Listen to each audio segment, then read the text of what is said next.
Welcome back to another video. Today we're going to be featuring Retro Cup Dubwool Froslass and Jellicent. Let's see what we get matched up with here. Looks like we are met with the Medicham. Medicham is terrible for our double, so we immediately switch out into our Froslass. Our Froslass is our safe switch. It is going to be able to get to these avalanches, and looks like this Lickitung takes the first one, which is good for them. They go for a charge move. This could be the bait or this could be the power whip. They go for the power whip. Doesn't quite KO us, and we are able to get to another avalanche here. Let's see what they do with this next avalanche. We do get a shield from it, so that is job well done by the Froslass. When you switch in, you at least want to get a shield if you cannot win the lead, or if you cannot win the switch. So here it looks like they're just going to be throwing body slams. This double is tanky enough to be able to handle multiple body slams here. So we decided that we were just going to farm it down at this point. Double has done his job, farmed it down, comes out with a ton of energy, and we're going to save it for the backline because we're going to immediately switch out expecting that the Medicham is going to be brought, and then they counter swap into their Shadow Dragonair. So because they swapped out and they only have one shield, we're gonna just try to get that last shield out of the way. We go for the Surf Bait, and fortunately for us, we're able to get the Shadow Ball here. And now they're in a ton of trouble because this Jellicent is really good against the Medicham, especially with two shields. So GG's to our opponent right there, winning back the game off of a terrible lead. They actually had two pretty tanky Pokemon. The Medicham and the Lickitung are pretty tanky core. Then the Shadow Dragon there was probably their squishiest. So we are met with the Froslass here. This Froslass, unfortunately for us, is kind of decent against our team, especially with the energy advantage. So it looks like they were just gonna chip and dip. Once again, we see the Lickitung in the league, and we are gonna go for the avalanches here. We're gonna see. We know that we can survive a power whip, but we couldn't survive the additional licks if they did get it off. So we decided to shield it, and now that they got us once there, we don't shield again. And then here we're gonna go for the avalanche here to potentially get a shield. And okay, we don't get the shield, so they just let it go. Alright, so this was a ABA Ghost team. They had the Froslass, Lickitung, and the Cofagrigus. So lucky enough for us, we do have a counter to this Cofagrigus, which is the Dubwool, but they immediately swap out. We go for the payback here, take out the Froslass, and now we're in a great situation because we know that this Cofagrigus only could go for dark moves, as the ghost moves are resistant. And so you force them to use a bunch of energy, and here we're just going to make sure that we have a ton of energy. We have to shield this because all of their moves are going to be super effective. And ooh, they win CMP against us right there because they were able to get two Dark Pulses. GG's to our opponent right there. That was a tough little end game right there. Maybe if we had used the Froslass a little bit more efficiently, maybe we would have been able to win that game. But on to the next one here. Altaria is not a great matchup for us. So we switch out into the Jellicent because the hard counter to the Altaria for us is our Froslass. So we're going to switch into our soft counter.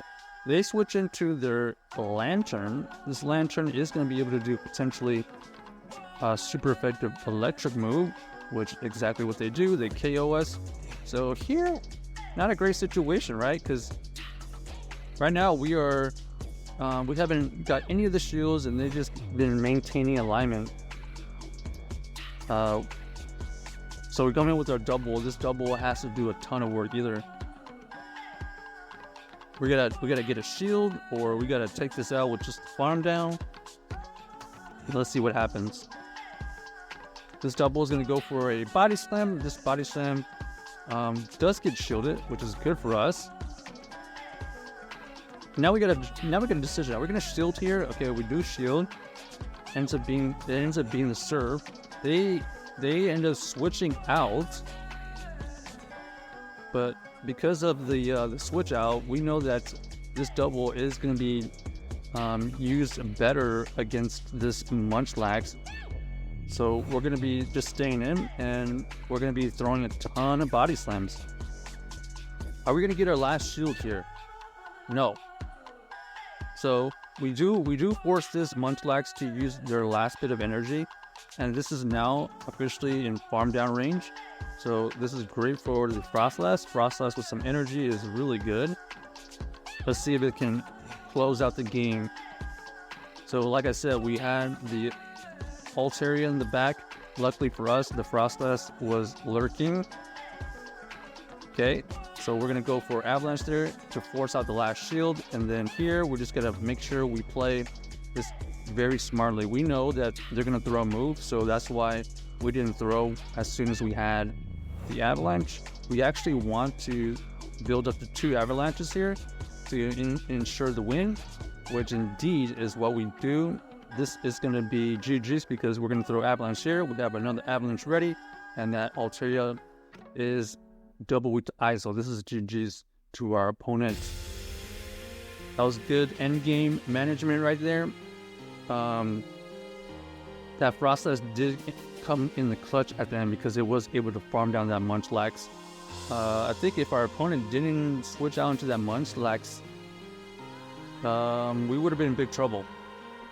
The fact that that Munchlax came back in and it allowed us to farm it down, give us that lead that we needed. So here we have the Dragonair. This Dragonair is kind of neutral against a lot of our teams here, except for the Froslass. But once again, we don't want to switch in because they're just going to counter swap.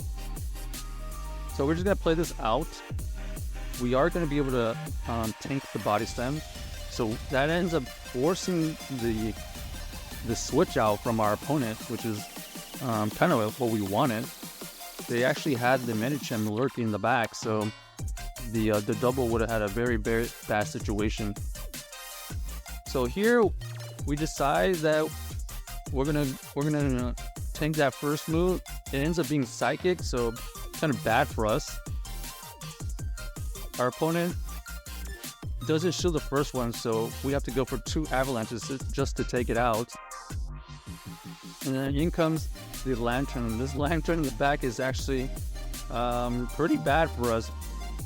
This is going to be a tough one to come back from, mainly because the Dubwool doesn't have a lot of health left. So we're just going to throw as many body stems as possible here to chip it away. We do get a shield from our opponent. Dubwool potentially does know Wild Charge, so maybe they thought it was a Wild Charge and dip. But now they know probably we don't have Wild Charge. Here we try to catch a Surf. Let's see if we catch the Surf. Okay, so that was a good catch right there to have them throw inefficient energy. And now we got to decide if this is going to be the Thunderbolt or not. We end up shielding the Thunderbolt, which is good. So we have energy advantage, and now we have this Dragonair coming back in. We go for the Shadow Ball because we either want the KO or the shield. They decided to let it go.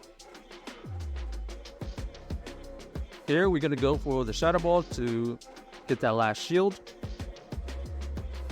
And this is going to force our opponent to throw some energy. It could be the Surf. It's going to probably be the Surf at this point.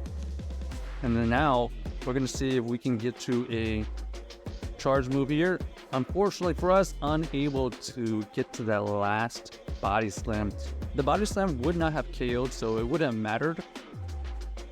So GG's to our opponent right there. Well played by them. Yeah, the lanterns in the back, kind of a tough situation for us. It's really good. It's actually decent against our entire team. We're just gonna have to take it down by committee. All right, really good lead here. Finally, we see the Lickitung in the front here. This time, we decided to go into the Jellicent. We know that the Jellicent is terrible against the Lickitung, so we're gonna use it against the Medicham here. The Medicham does go for the Psychic. We do not get debuffed, so we're just gonna go for the Shadow Ball here. Boom! Almost takes it out, but it is actually good for us because it barely didn't take it out to let us get the one additional Hex. Just a little bit extra. So here, the Lickitung is probably just going to farm us down, so we're just going to throw a ton of serves just to do a ton of chip damage. We are already thinking what they're going to switch into, because as soon as we go into the double, they're probably going to counter swap. Okay, they actually throw a move here. Still expecting them to swap out if they have a counter. Okay, they actually end up having a counter user. So the Primate does come back in, and fortunately for us, this Froslass is able to get to these avalanches relatively quickly. So we're going to not show the first one because we know that it's only a Night Slash.